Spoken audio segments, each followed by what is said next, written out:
कौन ब्रह्मा का पिता है, कौन विष्णु की मां, शंकर का दादा कौन है, हमको दे बता।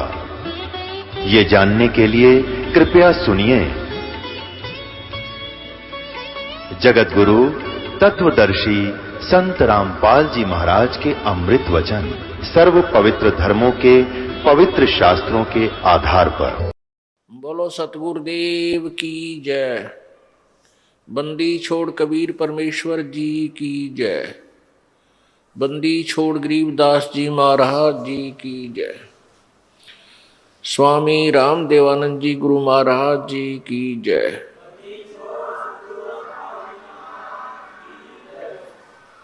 सर्व संतों की जय, सर्व भक्तों की जय, धर्मी पुरुषों की जय। श्री काशी धाम की जय, श्री छुडानी धाम की जय, श्री करौथा धाम की जय, श्री बरवाला धाम की जय। सत साहिब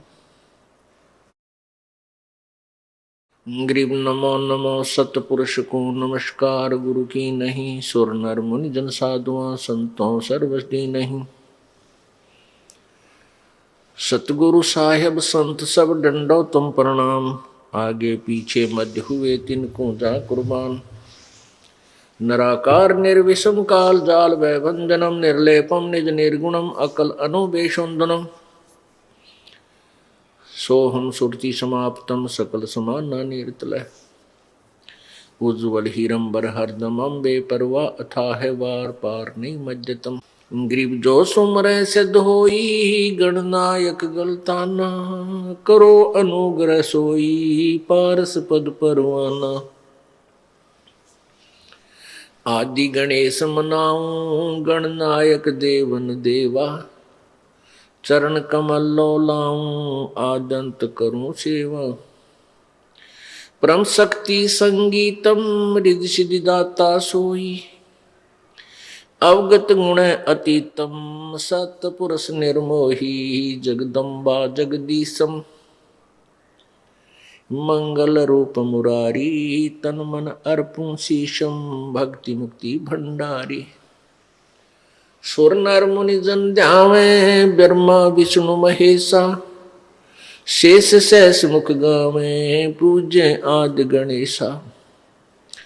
इंद्र कुबेर सरीखा वरुण धर्म राय ध्यावे। समर्थ जीवन जी का मन इच्छा फल पावे। 33 कोटि अधारा ध्यावे शेष 88। उतरे भव जल पारा कट है यम की फांसी। 33 कोटि आधारा ध्यावे शेष 88। उतरे भव जल पारा कट है यम की फांसी।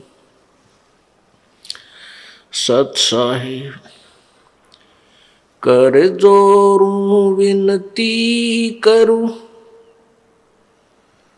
धरूं चरण पर शीश। गुरु जी राम देवानंद जी महाराज ने दियो नाम बख्शीश। कोटि कोटि सिजदा करूं कोटि कोटि प्रणाम। चरण कमल में राखियो मैं बांधी जाम गुलाम। कुत्ता तेरे दरबार का मोतिया मेरा नाम। गले प्रेम की जेवड़ी जहाँ खेचो वहाँ जाऊं। तो करो तो बावड़ू दूर दूर करो तो जाऊं। जो राखो त्यों ही रहूं जो देवो सो खाऊं। 7 द्वीप 9 खंड में गुरु से बड़ा न कोई। करता करे न कर सके गुरु करे सो होवे। कबीर राम कृष्ण से कौन बड़ो, उन्हों भी गुरु कीन, तीन लोक के वेधनी, गुरु आग आदीन।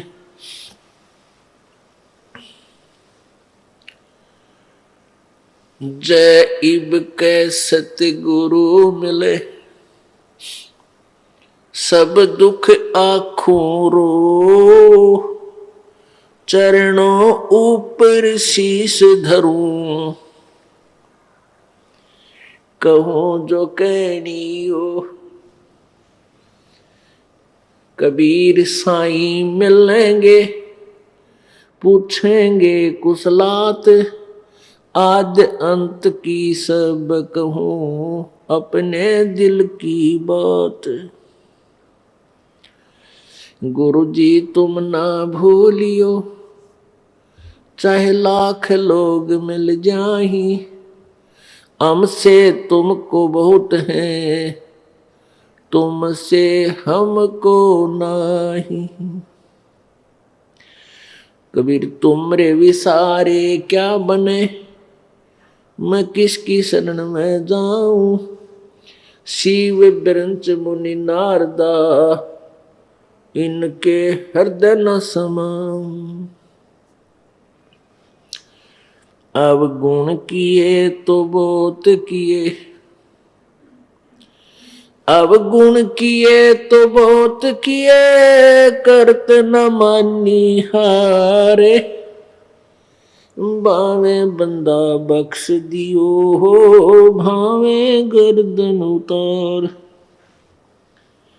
अब गुण मेरे बाप जी, बख्शो गरीब नवाज, जो मैं पूत कपूत हूँ, बोहर पिता को लाज। मैं अपराधी जन्म का, नख सिख भरे विकार, तुम दाता दुख भंजना, हमारी करो संवार। परम पिता परमात्मा कबीर देव कबीर साहब, अल्लाह अकबर, अल्लाह कबीर आदि नामों से जो जाना जाता है, ये वही परमात्मा है, वही परमेश्वर है, पूर्ण ब्रह्म है, जो सन 1398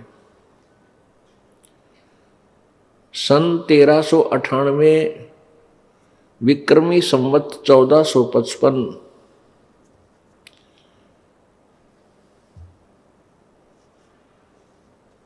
में भारत की पवित्र धरती बनारस के अंदर,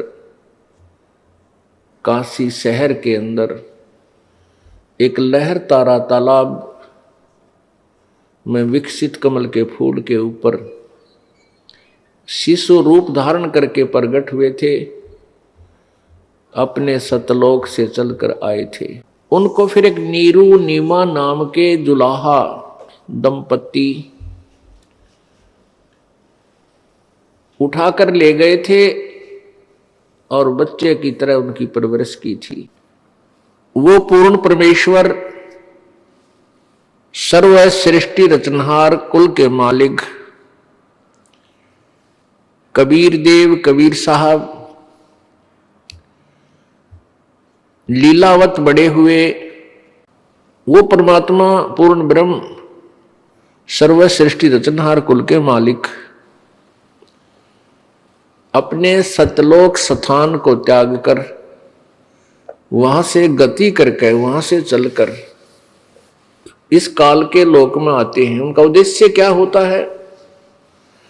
उद्देश्य परमेश्वर का ये होता है कि मैं अपनी प्यारी आत्माओं को अपने ही स्थान, अपनी ही महिमा, जहां से ये सभी आए हुए हैं, वो स्थान याद कराऊं।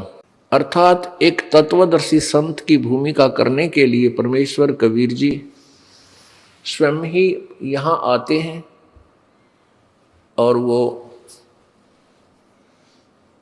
अपने मुखारविंद से अपनी महिमा वर्णन करते हैं दोहों के माध्यम से, लोकोक्तियों के माध्यम से, कविताओं के द्वारा। जैसे आदरणीय धर्मदास साहिब जी ने परमेश्वर कबीर जी की अमृतवाणी को लिपिबद्ध किया। उनमें से कौन कौन से ग्रंथ हैं? कबीर सागर, पवित्र कबीर सागर, पवित्र शब्दावली कबीर परमेश्वर की, पवित्र बीजक ग्रंथ, पवित्र कबीर वाणी आदि। पुण्यात्माओं, परमेश्वर ने अपने गूढ़ रहस्य को अपनी सिंपल लैंग्वेज में, साधारण भाषा में लिपिबद्ध करवाया हुआ है कि जन साधारण आसानी से समझ सके। लेकिन उस गूढ़ ज्ञान को हम इसलिए स्वीकार नहीं कर पाए कि ये ज्ञान एक अशिक्षित अर्थात एक जुलाहे के द्वारा दिया हुआ है, और वो जुलाहा कबीर अक्षर ज्ञान युक्त नहीं था, अर्थात वो पढ़े नहीं थे। ये धारणा फैला रखी थी किन्होंने? उन नकली ऋषियों ने, गुरुओं ने, जो केवल एक संस्कृत भाषा के पढ़े हुए थे, शिक्षित थे। और हमारे सभी ग्रंथ, पवित्र चारों वेद, पवित्र श्रीमद् भगवत गीता जी, पवित्र 18 पुराण आदि आदि जो ग्रंथ है जिनको हम सदग्रंथ मानते हैं, वो सभी संस्कृत भाषा में लिपिबद्ध थे। जन साधारण शिक्षित नहीं था, केवल एक वर्ग जिसको ब्राह्मण कहते थे वो ही पढ़ने के अधिकारी होते थे। उन्हीं को संस्कृत पढ़ना अलाउड था, अन्य किसी को नहीं। ये प्रतिबंध था पहले। इसी के उपलक्ष्य में एक कथा है कि एक यहां हरियाणा के अंदर एक कड़ौली गांव है, खरखोदा के पास, जिला सोनीपत में कड़ौली गांव। उस कड़ौली गांव का एक किसान का लड़का, जाट का लड़का, निश्चल दास, उसके मन में प्रेरणा हुई कि अभी हमारे सदग्रंथ जो हैं संस्कृत भाषा में लिखे हुए हैं, और ये हमारे गुरु लोग जो ब्राह्मण लोग हैं, कोई भगवान की महिमा किसी प्रकार सुनाता है, कोई किसी प्रकार सुनाता है, तो क्यों ना मैं संस्कृत पढ़ूं और इन सदग्रंथों को यथार्थ समझकर जनता को बताऊं। ये जो नकली गुरु हैं, ब्राह्मण जो उस समय के गुरु जी थे, वो केवल स्वार्थवश ही शिक्षा ग्रहण करते थे। काशी विद्यापीठ में पढ़ने जाते थे और वहाँ से जो शिक्षा ग्रहण करके आता था उसकी वैल्यू ज़्यादा हो जाती थी। सभी लोग उसी से पाठ सत्संग आदि कराते थे और अधिक वो दक्षिणा ग्रहण करके सेठ बनता था। उन लोगों का यही उद्देश्य था, केवल पैसा प्राप्ति, शिक्षा का उद्देश्य यही था। उन ग्रंथों से कोई लेना देना नहीं था। तो निश्चल दास ने ये विचार किया, यदि मैं डायरेक्ट बताऊंगा कि मैं किसान का लड़का हूं, मेरे को प्रवेश प्राप्त नहीं होगा। उसने क्या किया, क्योंकि काशी विद्यापीठ के अंदर एक नियम था कि केवल ब्राह्मण ही वहां शिक्षा ग्रहण कर सकते हैं, वही प्रवेश पा सकते हैं, और उनका एक प्रमाण पत्र गांव से लिखवाया जाता है कि इस जाति का है, तो उस प्रमाण पत्र के आधार से वहां प्रवेश मिलता था। तो निश्चल दास जी ने अपने गांव के नंबरदार से और लिखवा लिया कि ये ब्राह्मण जाति से संबंध रखता है। प्रवेश पा लिया, अच्छी तरह शिक्षा ग्रहण करी, और वो प्रत्येक वर्ष प्रतिवर्ष सबसे उत्तम श्रेणी से पास होता रहा, सफल हुआ। जब उसने अपनी शिक्षा पूरी कर ली तो तब उसका वापसी हुई, तो वहाँ के जो प्राचार्य थे, मुख्य प्राचार्य, हेड मास्टर, प्रिंसिपल, उनकी कन्या विवाह के योग्य हो चुकी थी। और उस प्रिंसिपल ने सोचा कि ये होनहार बालक है, बहुत तेज माइंड का है, और ये आगे जाके बहुत धन कमावेगा अक्षेत्र में जाकर, क्यों ना अपनी पुत्री का विवाह इस बच्चे से कर दूं। जब उस निश्चल दास ने कहा कि गुरुदेव आशीर्वाद दो, आपका बच्चा सफल हो अपने कार्य में, मेरी विद्या पूर्ण हुई आपकी कृपा से, तो उसने कहा कि बेटा कोई गुरु दक्षिणा नहीं देगा क्या? निश्चल दास ने कहा कि जो आज्ञा महाराज, मुझ गरीब के पास देने को कुछ है नहीं, आप आदेश दो। तो उसने कहा कि तू वचनबद्ध हो। प्रिंसिपल ने कहा वचनबद्ध हो, मैं जो मांगू तो मुझे देगा। वचनबद्ध हुआ तो क्या कहा प्रिंसिपल ने कि आप मेरी पुत्री के साथ विवाह कर लो। अब वो फंस गया धर्म संकट में कि ये ब्राह्मण और मैं जाट, और जब पता चलेगा तो ब्राह्मण लोग बहुत उत्पात कर देंगे। तो फिर उसने सच्ची बतानी पड़ी कि गुरुदेव मेरी ऐसी प्रेरणा थी, मैं चाहता हूं कि इन सदग्रंथों को पढ़ूं संस्कृत में, और मेरा उद्देश्य है कि मैं सच्चाई से परिचित कराऊं समाज को। मेरा कोई धन उद्देश्य कमाना उद्देश्य नहीं है, और गुरुदेव मैं ब्राह्मण नहीं हूँ, मैं ऐसे ऐसे किसान परिवार से हूँ, और मैंने शिक्षा ग्रहण के लिए ये प्रमाण पत्र झूठा दिया है। फिर वो गुरुदेव नाराज हो गए, उनको फिर कहा कि इस वर में एक और बात सुन ले, ये भी वरदान वचन दे कि तू आगे से संस्कृत भाषा में को नहीं पढ़ेगा, न उसमें कोई लेख लिखेगा, संस्कृत भाषा में बोलेगा भी नहीं, और मैं तुझे श्राप देता हूं कि तुझे 3 ताप के अंतर्गत दुख होगा। तूने झूठ बोला है और झूठ बोल करके शिक्षा ग्रहण की। अब उसने कहा ठीक है गुरुदेव, जो आपकी आज्ञा है। उस निश्चल दास जी ने फिर संस्कृत ना तो लिखी ना पढ़ी, क्यों प्रतिबंध ला दिया उन्होंने, और उसमें ये धर्म के ठेकेदार ना जाने के जुल्म करवा देते थे। तो पुण्यात्माओं, ऐसे ये बिजली गिरी रही, अभी तक ये अज्ञान फैला रहा। हम सदग्रंथों को नहीं समझ सके, और जिनको हम जो समझते थे कि ये सदग्रंथों को जानते हैं, ये सदग्रंथों को पढ़ते हैं क्योंकि ये संस्कृत भाषा जानते हैं, उनको सदग्रंथों का ज्ञान नहीं था, ABC क ख भी नहीं जानते थे।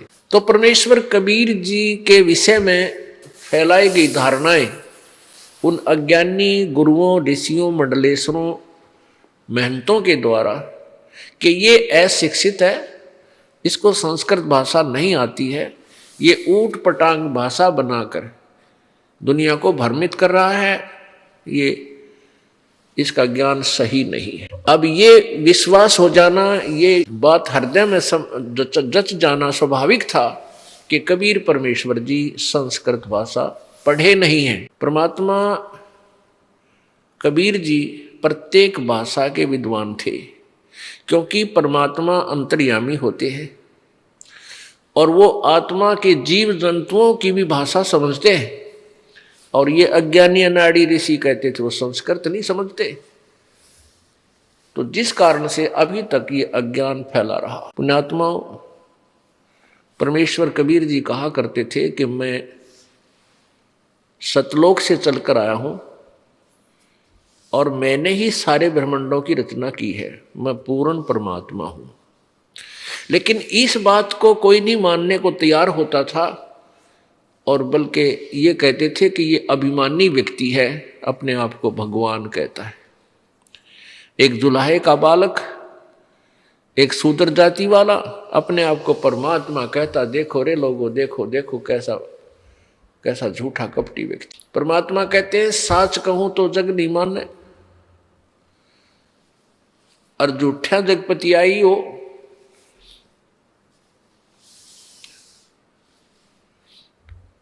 अब मैं साच कहता हूं तो मेरी तो मानते नहीं, मुझे तो झूठा बताते हैं। तो परमात्मा को हम उसमें परमात्मा क्यों नहीं पहचान सके, क्यों नहीं मान सके? कारण ये रहा कि हम जितने भी अभी तक ज्ञान सुना था सभी ने, और ऋषि महर्षि और महंतों और गुरुओं ने ये बताया था कि परमात्मा निराकार है। वो साकार में कभी नहीं आता। जिस कारण से हम भ्रमित रहे कि परमात्मा निराकार है और जो अपने आप को भगवान कहता वो झूठा व्यक्ति है।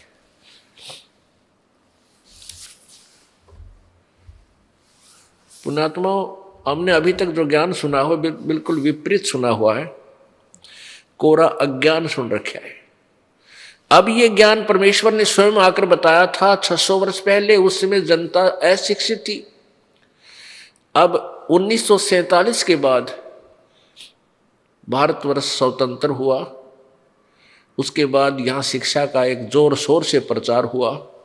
आज बालक से लेकर बूढ़े तक सभी शिक्षित हैं और आज हम अपने सदग्रंथों को अच्छी तरह पहचान सुन सकते हैं और देख सकते हैं। उस समय जनता अशिक्षित थी, परमात्मा के इस अनमोल ज्ञान को हम स्वयं नहीं देख सके, जिस कारण से हम उन अज्ञानी संतों ऋषियों महंतों की बातों पर विश्वास करके अपने भगवान को पहचान नहीं सके। परमेश्वर कबीर जी कहते थे कि वेद मेरा भेद है, मैं ना वेदन के माही, और जौन वेद से मैं मिलूं ये वेद जानते नाही। वेद, चारों वेद, ऋग्वेद, यजुर्वेद, सामवेद और अथर्ववेद, ये 4 वेद सुप्रसिद्ध हैं। लेकिन परमात्मा ने जो 5वां वेद अपने मुखारविंद से, अपने मुख कमल से उच्चारित किया है, वो 5वां वेद है, वो तत्व ज्ञान है। परमात्मा परमेश्वर कबीर जी कहा करते थे कि जौन वेद से मैं मिलूं वो ये 4 वेद जानते ना। जिस वेद से, जिस ज्ञान से, जिस विधि से मेरी प्राप्ति होगी वो इन 4 वेदों में वर्णित नहीं है। अपने आत्माओं, 4 वेद गवाही दे रहे हैं, 4 वेद गवाही दे रहे हैं कि उस पूर्ण परमेश्वर के ज्ञान को, उसके विषय में जानकारी को कोई तत्वदर्शी संत बताता है, उससे सुनो। इससे सिद्ध है कि वेद ज्ञान कंप्लीट नहीं है, ये पूर्ण नहीं है। ऐसे ही पवित्र गीता जी अध्याय नंबर 4 के श्लोक नंबर 32 में कहा है कि जो ज्ञान मैंने अभी तक दिया है अर्जुन तेरे को, कि भी कोई तो देवताओं की पूजा करता है, गीता जी अध्याय नंबर 4 के श्लोक नंबर 25 से लेकर 31 तक, उसमें लिखा है कोई तो देवताओं की पूजा करता है, उसी को फाइनल मान रहा है, अंतिम पूजा सही पाप नाशक जानता है। कोई धार्मिक यज्ञ करता है, कहीं भंडारा कर दिया कि तो पशु पक्षियां को दाना डाल दिया, चारा डाल दिया, इसी को फाइनल पूजा मानकर खुश हो गया। कोई मंदिर पूजता है, कोई मस्जिद पूजता है, कोई ऊपर ने पैर करके नीचे ने सिर करके हठ योग करता है।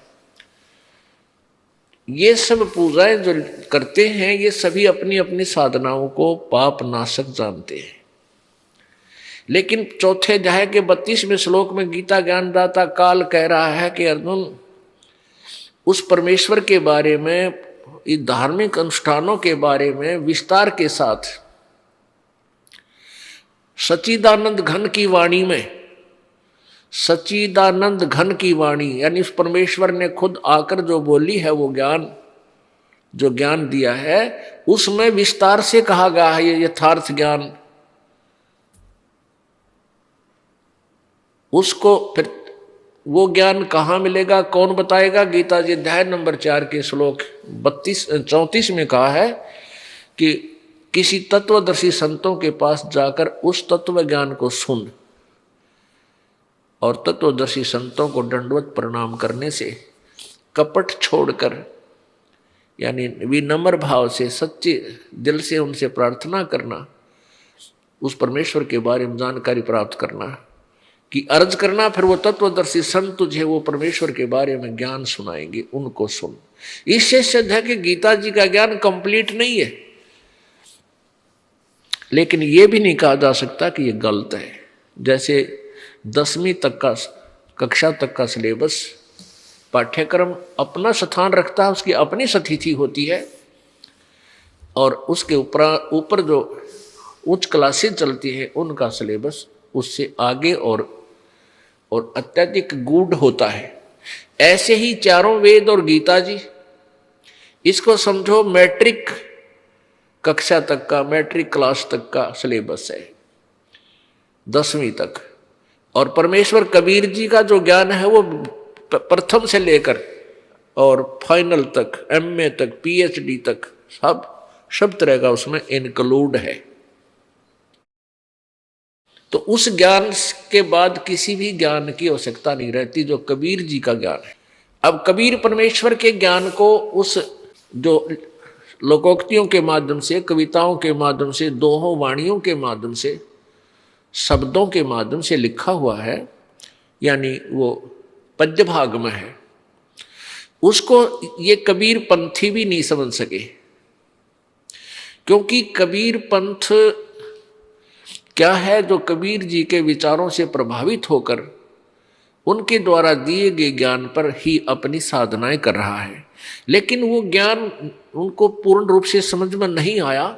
जैसा भी जिस किसी गुरु ने जो नाम दे दिया उसी को वो जाप करने लगे, जो मर्यादा बता दी उसी को वो करने लगे। अब वो ज्ञान आज भी हमारे पास है, क्योंकि चारों पवित्र वेद, पवित्र श्रीमद् भगवद गीता जी, पवित्र 18 पुराण, पवित्र कबीर सागर, पवित्र कबीर जी की शब्दावली, दोहावली, कबीर जी की वाणी, ये सभी आज भी हमारे पास विद्यमान है।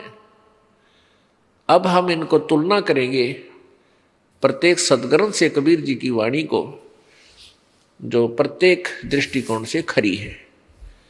तो उस ज्ञान को ना समझकर कोई कुछ नाम जाप करता है, कोई कुछ नाम जाप करता है, तो वो साधनाएं गलत है।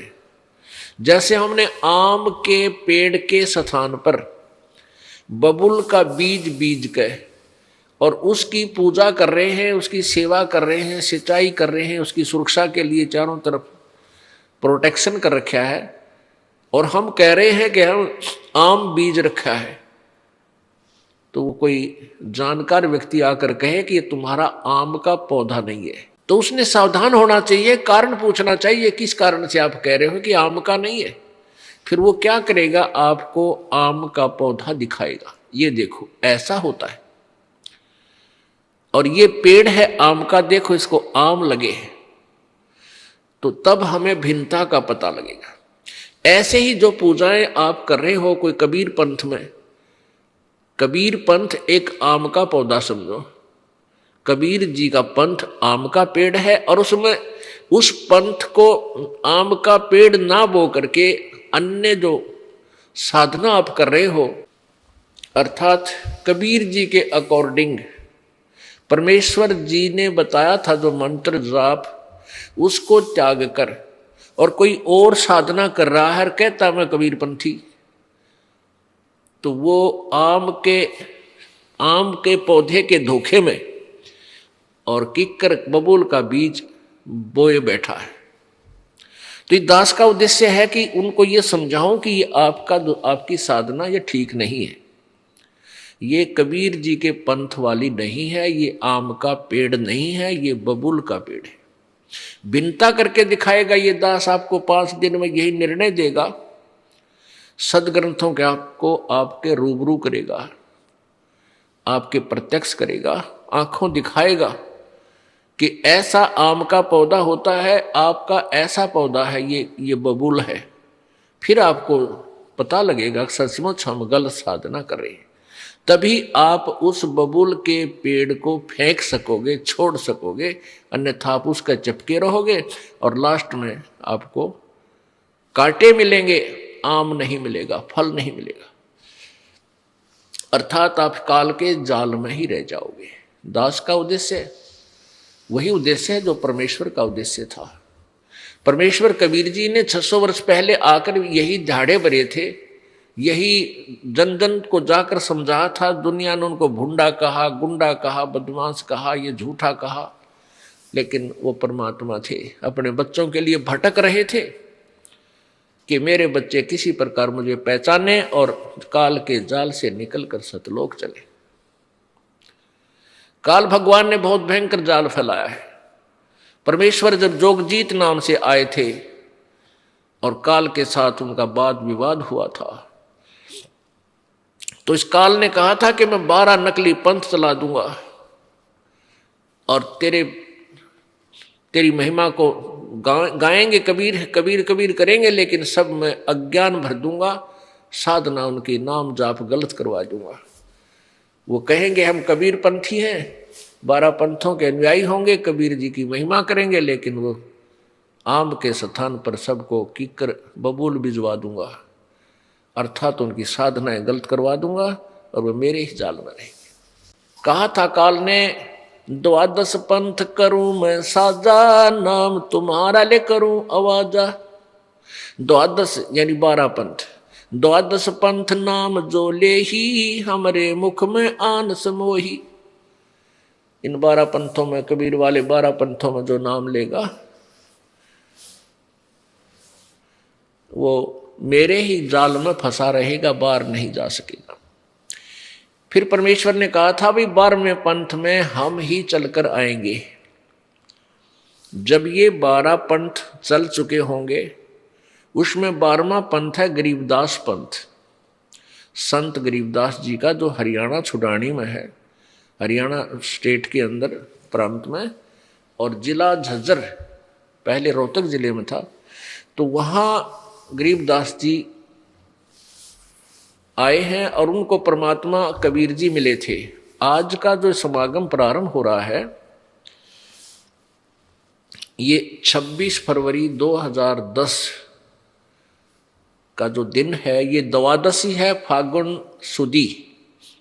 फाल्गुन सुदी द्वादशी। इस दिन परमेश्वर कबीर जी सतलोक से चलकर एक महात्मा, जिंदा महात्मा होते हैं मुसलमानों में, एक काला सा टोप पहनते हैं, ऊपर लंबे से चोटे का ऊंचा सा करके सर पे, और पूरा एक ओवर कोट पहनते हैं, एक ही कपड़ा पहनते हैं काले रंग का, और जो घुटनों से नीचे तक होता है। दाढ़ी बड़ी हुई होती है, केस भी बड़े होते हैं। तो ऐसी वेशभूषा वाले को जिंदा महात्मा कहते हैं। तो पुण्यात्माओं, कबीर सागर, कबीर वाणी, और उसमें प्रमाण दिया है कि 12 पंथ ये कबीर नाम से जो चलेंगे, इनमें जो प्रथम व्यक्ति होगा इसका प्रवर्तक प्रत्येक पंथ का, वो कबीर जी का कृपा पात्र संत होता है। लेकिन उसके ज्ञान को आगे आने वाली उसी के उत्तराधिकारी काल के दूत उसको उलझ पुलझ कर देते। जैसे धर्मदास जी का प्रथम पुत्र नारायण दास जो थे, वो काल का दूत था, उसको वो विरोध करता रहा, कबीर जी का भी और अपने पिताजी का भी। फिर परमेश्वर कबीर जी की कृपा से धर्मदास जी को एक पुत्र और प्राप्त हुआ, जिसका नाम चूड़ामणि रखा। परमात्मा ने आशीर्वाद दिया।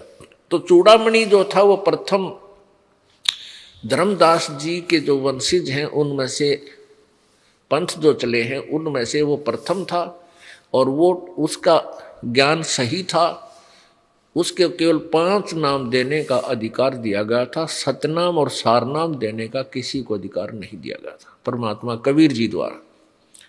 लेकिन आगे चल के उसी के पीढ़ी में, चूड़ामणि जी वाली पीढ़ी में आगे चल के ये काल के दूत महंत हो गए।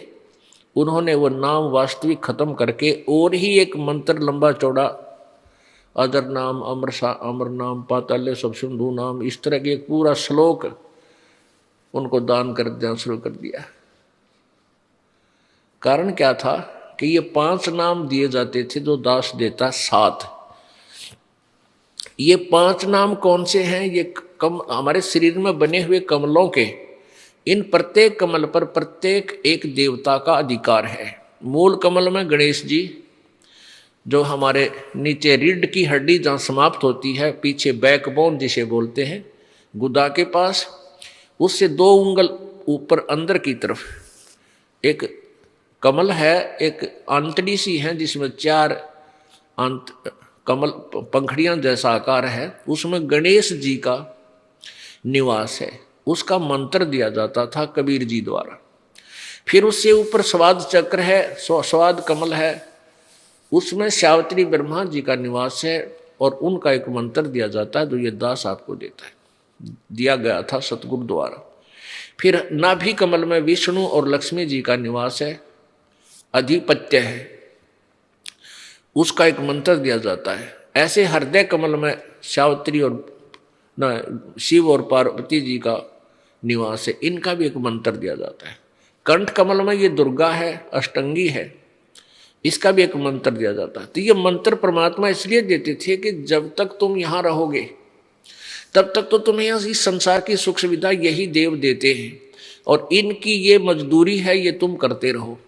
दूसरा इससे ये होगा कि तुम्हें इस कारण से मनुष्य जीवन मिलते रहेंगे जब तक आप इस अब वर्तमान जो समय चल रहा है पिछली पीढ़ी तक तुम्हें मनुष्य जीवन मिलता रहेगा।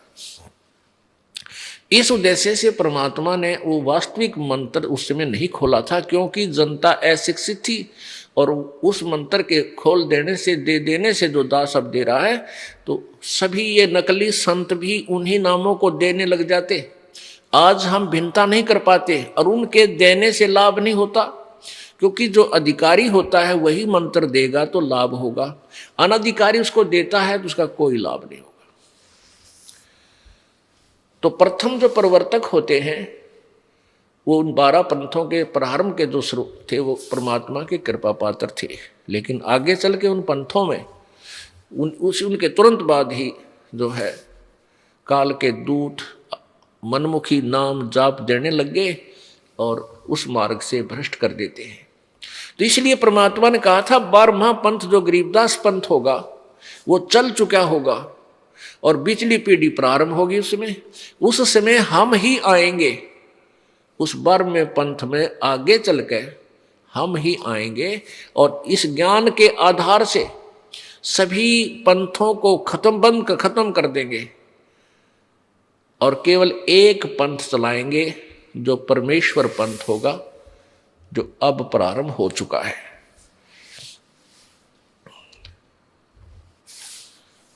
पुण्यात्मा, आज का जो समागम प्रारंभ हो रहा है ये इस खुशी में हो रहा है कि परमात्मा यदि हमें आकर के आप ज्ञान नहीं देते तो काल भगवान हमें कभी भी प्रभु के विषय में जानकारी नहीं देता और हम युगों युगों ऐसे ही यहाँ भटकते भ्रमते रहते, कभी पशु बनते, कभी पक्षी बनते, कभी टांग कटती की आंख फूटती, अंधे हो जाते, कैंसर से दुखी होते।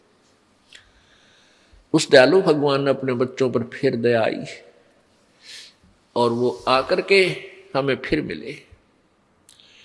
पुण्यात्माओं, सबसे पहले हमने परमात्मा को पहचानना है कि जिसको हम भगवान कह रहे हैं ये वास्तव में भगवान है कि नहीं, ये परमात्मा है या नहीं। जैसे हम बबूल का बीज बीज रहे हैं या आम का बीज रहे हैं तो सबसे कोई हमें भ्रमित कर रहा है कि ये आम का पौधा नहीं है, तो हमने उसकी पूरी परख करनी चाहिए, तब हम उस पर स्थिर हो पाएंगे और तभी उसकी रुचि से हम पूजा करेंगे। अब जैसे दास कह रहा है कि कबीर पंथ में कोई भी पूजा कबीर जी वाली नहीं है, वो गलत साधना कर रहे हैं और आप जी को लगता है कि ये गलत बोल रहा है रामपाल, ये ऐसे कैसे हो सकता है, तो उसकी पहचान करो, अक्षुब्ध ना हो। अब जैसे ये दास कह रहा है मुझे शौक नहीं है ये बातें कहने का, कोई ये कहता है कि किसी की धार्मिक भावनाओं को ठेस नहीं पहुंचाना चाहिए। पुण्यात्माओं, ये धार्मिक भावनाओं को ठेस नहीं है, लेकिन धार्मिकता का उत्थान है इससे। अब ठेस जैसे बालक है, छोटा सा बच्चा, और वो कहीं पर ये बिजली का तार टूट के नीचे लटक रहा है और बच्चे के हाथ की पहुंच में है और उसमें स्पार्किंग हो रही है, उसमें चिंगारियां फट रही हैं, फूल जड़ी सी निकल रही है, उसमें से आतिशबाजी सी निकल रही है और वो बच्चा उसको एक बहुत अच्छी उत्तम वस्तु मान के और वो बच्चा उसको ग्रहण करने के लिए चल रहा है, उसको पकड़ना चाहता है। उसकी भावना है कि मैं इसको पकड़ूं, बहुत अच्छी वस्तु है, ग्रहण करूं। और किसी भाई बहन माता पिता जो बुद्धिमान है, उन्होंने जब देख लिया कि ये बालक अपनी मृत्यु को आमंत्रित कर रहा है, तो दौड़कर उसको पकड़ लेते हैं, उठा लाते हैं। जिस वस्तु की उसको भावना थी कि मैं इसको ग्रहण करूं, वो उसकी जानलेवा थी। उसकी भावना को ठेस पहुंचाना उसके जीवन की रक्षा थी, वो अवश्य करनी चाहिए थी और की उन्होंने। ऐसे ही ये दास कर रहा है कि यदि आपकी धार्मिक भावना है और आप भगवान के स्थान पर और काल की पूजा कर रहे हो और उस तार को पकड़ना चाह रहे हो, तो दास आपको आगाह कर रहा है कि जो साधना तुम कर रहे हो ये उचित नहीं है।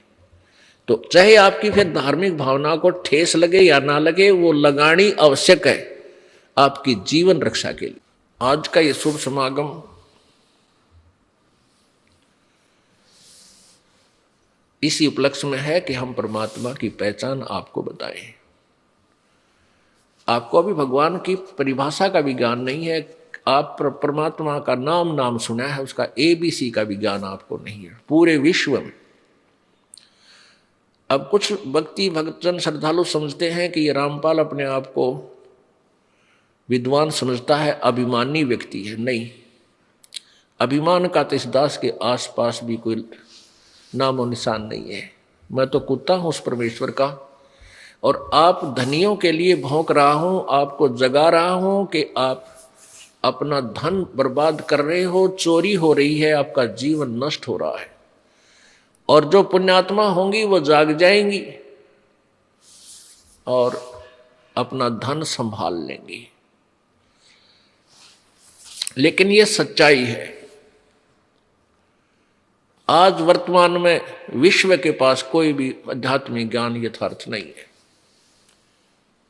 सब काल के द्वारा भ्रमित लोक वेद के ऊपर आश्रित हैं और उन्हीं साधनाओं को करके अपना जीवन बर्बाद कर रहे हैं। ये कहने से नहीं, आपको प्रत्यक्ष करके दिखाएगा ये दास इन 5 दिन के समागम में।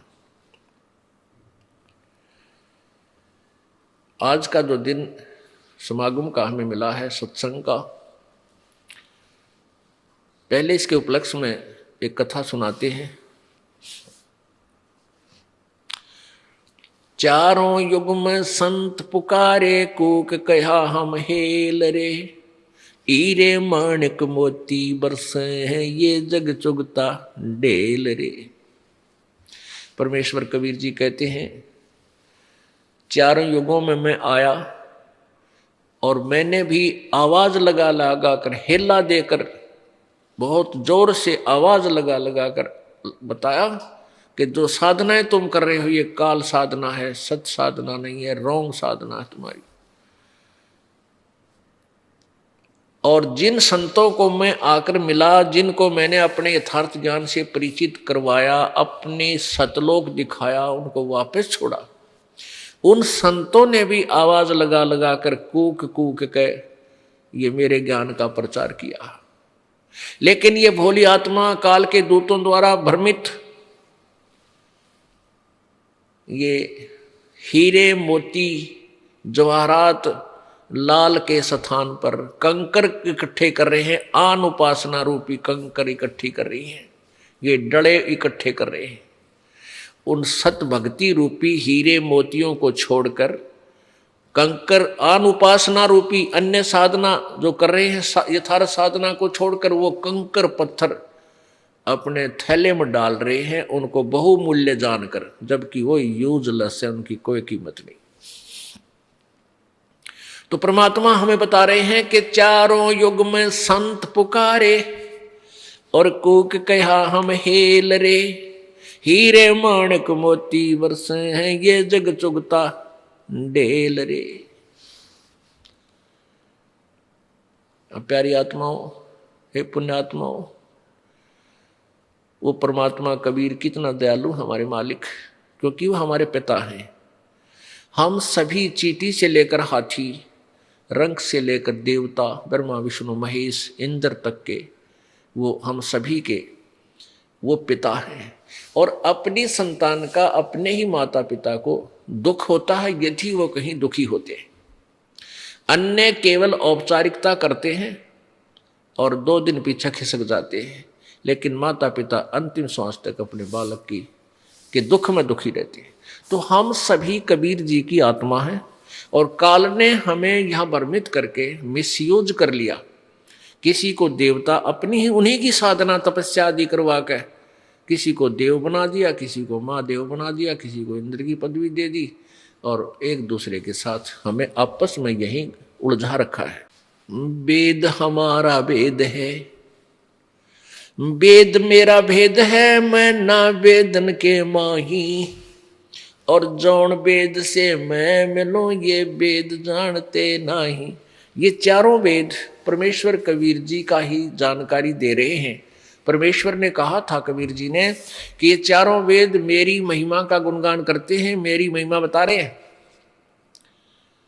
लेकिन मैं इन चारों वेदों, पवित्र चारों वेदों, ऋग्वेद, सामवेद, अथर्ववेद और ये यजुर्वेद, इनमें मेरी महिमा तो है कि कोई परमात्मा है, वो ऐसी लीलाएं करता है, जो पृथ्वी पर भी आता है, वो सतलोक में रहता है, रितधाम में रहता है,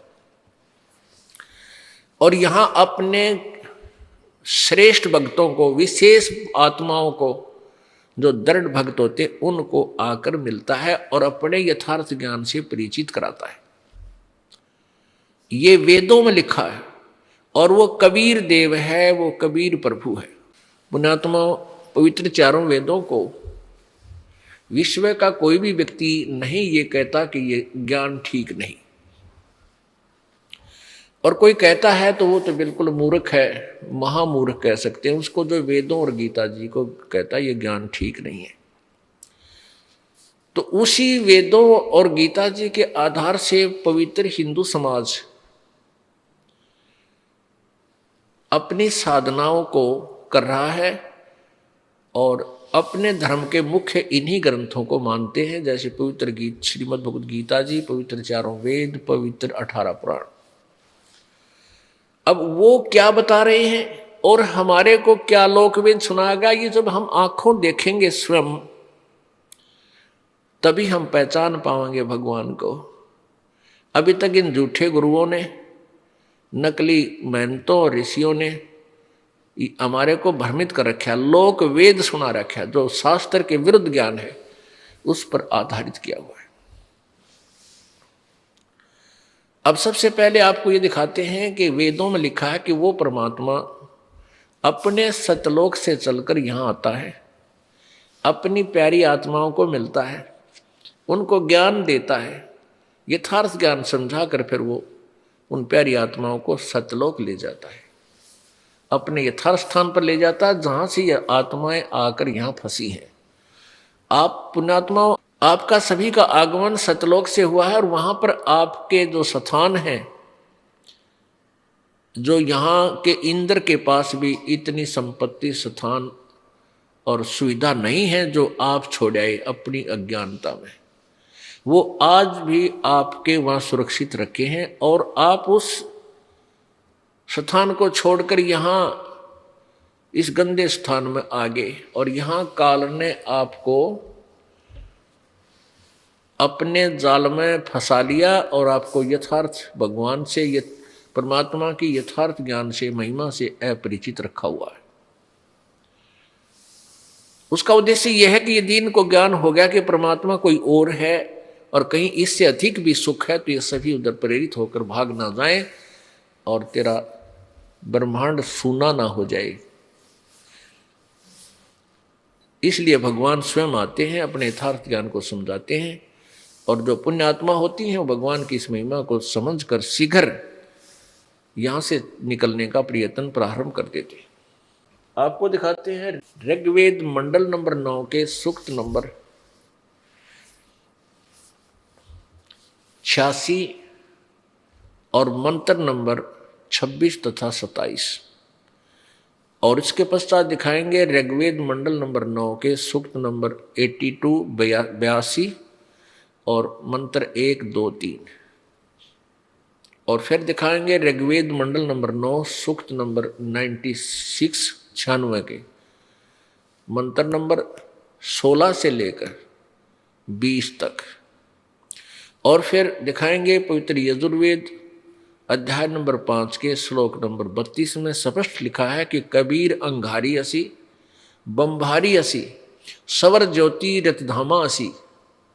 वो कबीर परमात्मा बंधनों का शत्रु है, बंदी छोड़ कहा जाता है, और वो सतलोक में रहता है।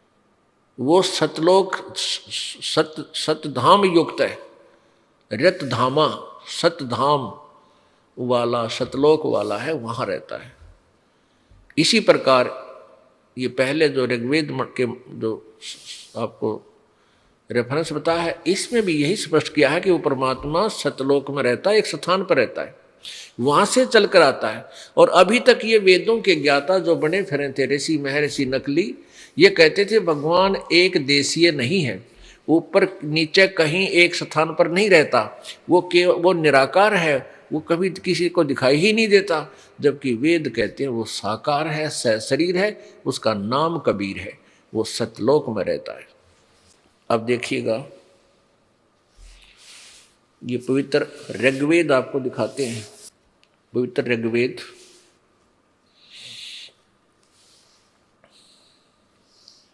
मंडल 9-10, ये महर्षि दानंद सरस्वती द्वारा अनुवादित नहीं है, इन्होंने वैसे इनकी छाप लगा देते हैं ये आर्य समाज वाले कि ताकि ये बिक जाए।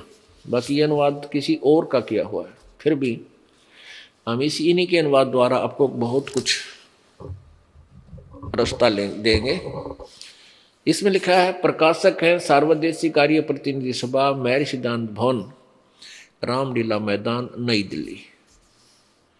इन्होंने लिखा ऋग्वेद आर्य भाषा भाष्य महर्षि दानंद सरस्वती कृत, ये गलत लिखा इन्होंने। अनुवादित किसी और ने किया है। मुद्रक है Prince offsets printers 1510 Pataudi house Daryaganj नई दिल्ली से। ये किसका अनुवादित है? ये 9 और 10 मंडल, ये थोड़ा प्रमाण देना पड़ेगा क्योंकि हमने यहाँ इसका विवेचन कर दिया कि ये महर्षि द्वारा अनुवादित नहीं है।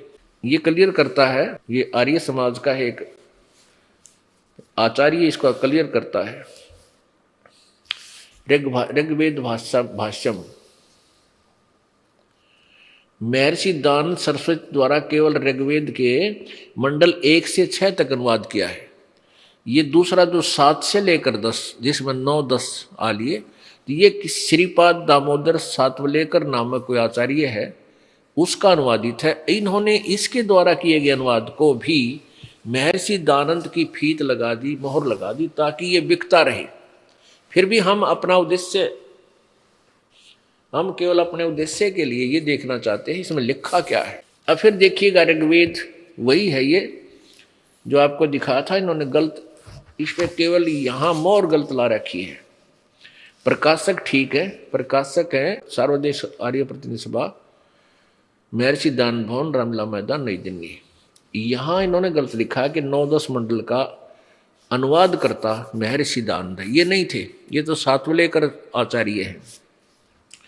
इसी में हम आगे आपको दिखाते हैं ऋग्वेद मंडल नंबर 9 सूक्त नंबर 86, उसके बाद दिखाएंगे सूक्त नंबर 82।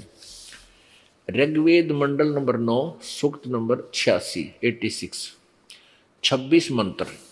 इसमें लिखा है कि यज्ञ करने वाले यजमान के लिए, यज्ञ करने वाले यजमानों के लिए यानी भक्तों के लिए, यज्ञ माने धार्मिक अनुष्ठान, धार्मिक अनुष्ठान करने वाले यजमानों माने भक्तों के लिए परमात्मा सब रास्तों को सुगम करता हुआ, अर्थात उनके सब रास्ते खोल देता है जो भक्ति बाधक होते हैं, उनके विघ्नों को यानी संकटों को मर्दन करता है, नाश कर देता है, संकट विनाश कर देता है, नष्ट कर देता है, और सबको पवित्र करता हुआ और अपने रूप को सरल करता हुआ, यानी अपने वास्तविक रूप जिसमें एक रोमकूप में करोड़ सूर्य करोड़ चंद्रमा मिला दे इतनी रोशनी है, उसको हल्का तेज पुंज का रूप बना करके अपने रूप को सरल करता हुआ, यानी साधारण सामान्य सा रूप बनाकर,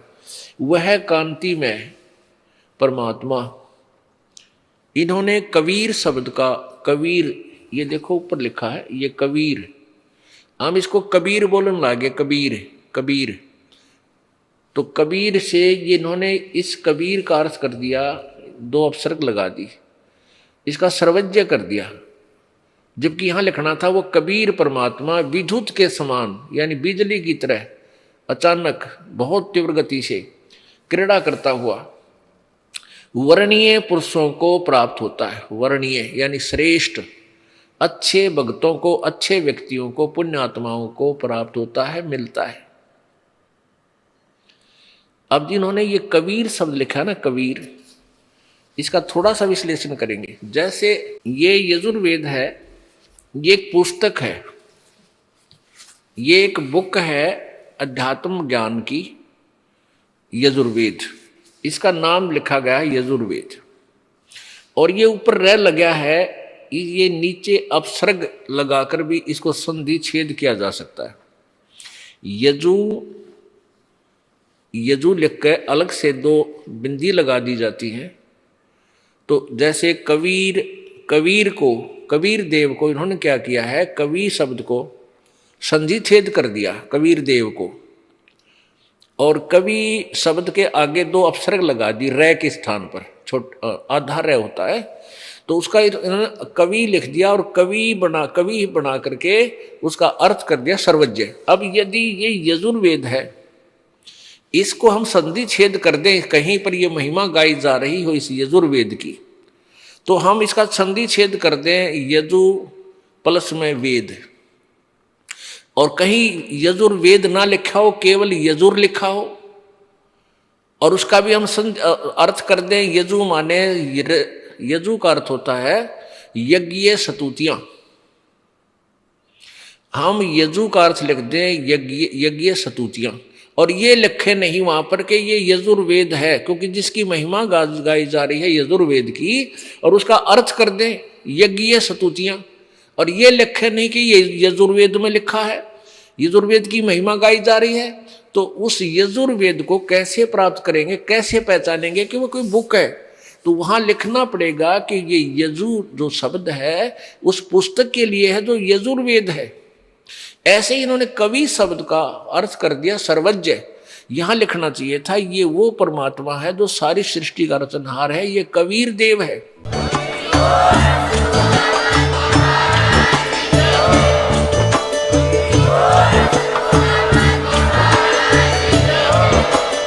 आप सुन रहे थे जगत गुरु तत्वदर्शी संत रामपाल जी महाराज जी के मंगल प्रवचन। अधिक जानकारी के लिए विजिट कीजिए हमारी वेबसाइट www.jagatgururampalji.org। संत रामपाल जी महाराज जी के शुभ आशीर्वाद से पूरे विश्व भर में 500 से भी ज्यादा नाम दीक्षा केंद्र हैं, जिन पर संत रामपाल जी महाराज जी द्वारा ऑनलाइन निःशुल्क नाम दीक्षा दी जा रही है। अपने नजदीकी नाम दीक्षा केंद्र का पता करने के लिए संपर्क करें 8222880541।